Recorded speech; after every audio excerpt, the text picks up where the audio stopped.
until you give yourself the opportunity to progress and grow and learn to get through whatever that difficulty or whatever that is that you don't like, you won't know. And I think there's a lot of ways to incrementally, you don't have to be the best swimmer today. Right.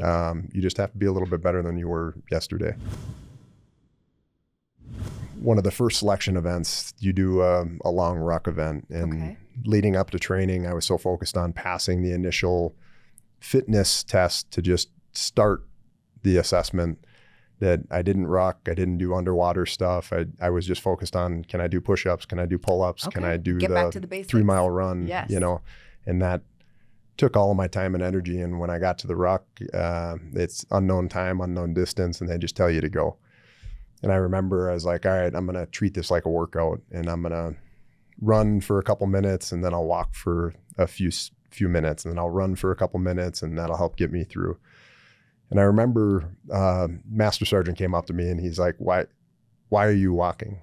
And I remember being embarrassed at that moment where it's, do I not have it in the tank where I could have just been running this whole time? Do I want it enough where I can just dig a little bit deeper and showcase that? And I remember that fed me through the next 2 years where it's like, do I have the mental hardness? Do I have the toughness? Have I prepared physically, you know, for these events? And so I think that was kind of a good wake up call where it's not a workout, you know, what do you have left in the tank? And I think throughout 2 years there, went through another selection halfway through my career. And that was another opportunity to kind of dig into the tank a little bit. And it was, did you approach that one differently? I did. And very proud of, you know, what I had learned throughout the years, what I was able to showcase. We did a much longer ruck event, and I ran the whole thing and was pretty proud of myself about that. That is awesome. Yeah.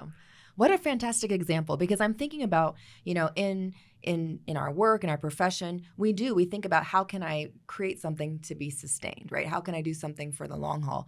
But you're right.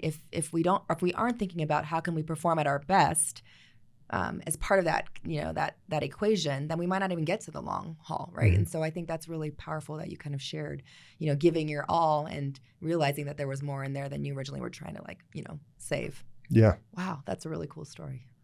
I bet there are many examples of that. There's quite a few. Oh my goodness. So did you see others, you know, as you've had these moments where you've kind of learned these things about yourself, and obviously I think, you know, in hockey you probably saw this as well, but have you been able to pull others along with you in these experiences that you've had, that you've seen maybe others are struggling in the same way? I think everybody struggles in different areas, especially in the pipeline. You're learning a lot of different skill sets. You're working on a lot of different things. Cardio is a part of it. Strength is a part of it. Determination. I mean, just, and there's so much. I think you pick up some really good traits from others. Hey, I really like what you're doing, or how are you having such success, or how do you navigate this portion? I was always terrible in the water. Bad swimmer, horrible underwater. I think when I went through initial selection, somebody pulled me out of the pool after we did underwaters, which is you go down, do a completely underwater, you know, swim underwater for the distance of the pool, and then come back up at a 45-degree angle. And I remember one of the cadre, he pulled me out of the pool and he said, you are terrible. Like I wanted to pass out watching you, and you know, you're like, thank you for that feedback.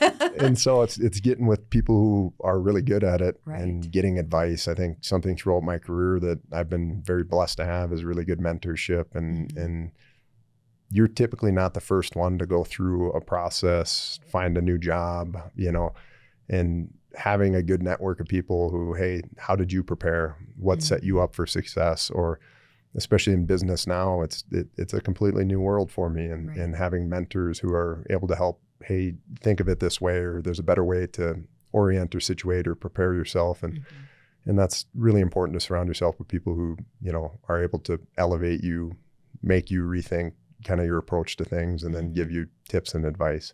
So I have to ask, do you like the water today? I like being on the water. Okay.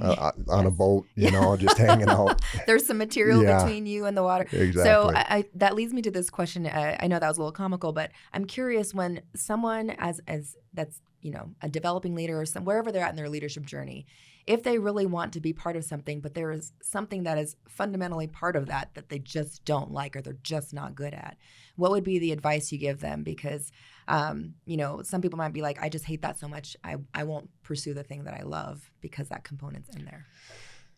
I think there's kind of two factors in that. If you hate something so much that in your heart that it's not something that you can overcome or you want to deal with on a day-to-day basis, then maybe that's not worth getting through. But I would also argue that until you give yourself the opportunity to progress and grow and learn to get through whatever that difficulty or whatever that is that you don't like, you won't know. Mm-hmm. And I think there's a lot of ways to incrementally. You don't have to be the best swimmer today. Right. You just have to be a little bit better than you were yesterday. And I think that was something that we and our team learned throughout the pipeline is, hey, you don't have to be the best at everything today, but everything that you do today is just making you a little bit better for tomorrow. And so I think breaking down things into manageable and smaller bite-sized things that right. you can do. Hey, when I first started swimming, I couldn't believe people swam multiple laps at a time. Right. And I was like, all right, I'm gonna swim 2 50s at a time tomorrow, right. And then next week I'm gonna build up to 100, or and it doesn't have to all happen overnight. Right. Thanks for watching. If you enjoyed this leadership lesson, watch the full episode by hitting the thumbnail here, and subscribe now to get the latest episodes of Long Blue Leadership delivered directly to your YouTube feed or wherever you get your podcasts.